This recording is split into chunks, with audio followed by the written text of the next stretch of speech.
السلام عليكم واهلا بكم في فيديو جديد من فيلم ترند، ومكملين مع بعضنا تخطيط احداث الموسم الخامس من مسلسل بيكي بلايندرز قبل عرض فيلم بيكي بلايندرز ذا ايمورتال مان على نتفليكس. الفيلم طبعا هيتعرض على نتفليكس بكره يوم 20 مارس.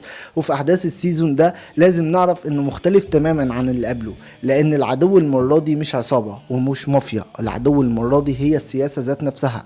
والاخطر من كده كمان ان توماس شيلبي بيخش حرب داخل عقله هو فقط، كوابيس وهلاوس وصوت جريس اللي مازال بيطارده حتى بعد موتها. والسؤال هنا، هل تومي شيلبي مازال مسيطر على اللعبة ولا بدأ يفقد السيطرة على نفسه؟ تعالوا نشوف ايه اللي حصل في احداث الموسم الخامس. احداث السيزون ده بتبدأ بحدث هز العالم كله في الولايات المتحدة الامريكية. بيحصل انهيار اقتصادي ضخم جدا في سوق الاسهم، وهو ما يعرف تاريخيا باسم الكساد الكبير. وفي الوقت ده كان مايكل جراي مسؤول عن ادارة اعمال عائلة شيلبي في امريكا، لكن بسبب انهيار السوق مايكل جراي بيخسر ثروة العيلة بالكامل. وبعد الكارثة دي بيرجع مايكل جراي للندن ومعاه خطيبته جينا، لكن العلاقة بين مايكل وتوماس شيلبي ما بقتش زي الأول. توماس شيلبي بيحس ان في مؤامرة بتحصل ضده، خصوصا بعد ما بيشوف في كوابيسه قط اسود بيقرب من التاج بتاعه. وفي ثقافة العصابات القطط السوداء معناها ان في خيانة بتحصل، وتومي طبعا هنا بيشك ان مايكل جراي هو الشخص اللي عايز ياخد مكانه. مش بقولك بيهلوس، ولكن في نفس الوقت حياة تومي السياسية بتتقدم اكتر بعد دخوله للبرلمان البريطاني. بيتقرب تومي من شخصية سياسية في منتهى الخطورة اسمها اوزالد موزلي. موزلي كان سياسي حقيقي في التاريخ بالمناسبة، وبيكون بعدها هو مؤسس حركة الفاشية البريطانية. ولكن توماس شيلبي طبعا غير مؤمن بالفاشية، ولكن على العكس كان عنده خطة حقيقية، وهي التسلسل داخل الحركة وتدميرها من الداخل. ودي هي خطط توماس شيلبي اللي احنا متعودين عليها.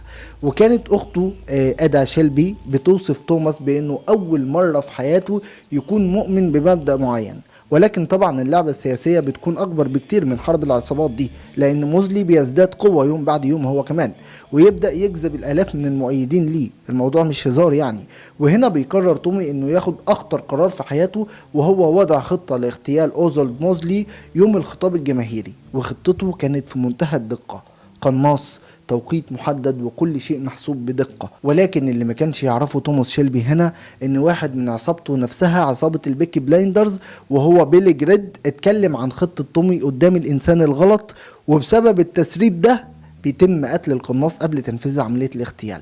والخطة كلها بتبوظ بسبب زلة لسان. يعني عشان كده يا حبايبنا، اللي بيعمل حاجة في حياته يعملها في صمت. الكلام الكتير اقسم بالله العظيم ملوش اي لازمة. طبعا فشل العملية دي بيكون ضربة قاضية لتومي، والموضوع مش بيعدي بالسهل، خصوصا ان في نفس الوقت تومي مازال بيعاني من كوابيس جريس في احلامه. جريس كل شوية بتطلع له كل يوم وتطلب منه، تطلب منه حاجات غريبة، تطلب منه انه يموت نفسه علشان يتجمعوا مرة تانية في عالم الموتى.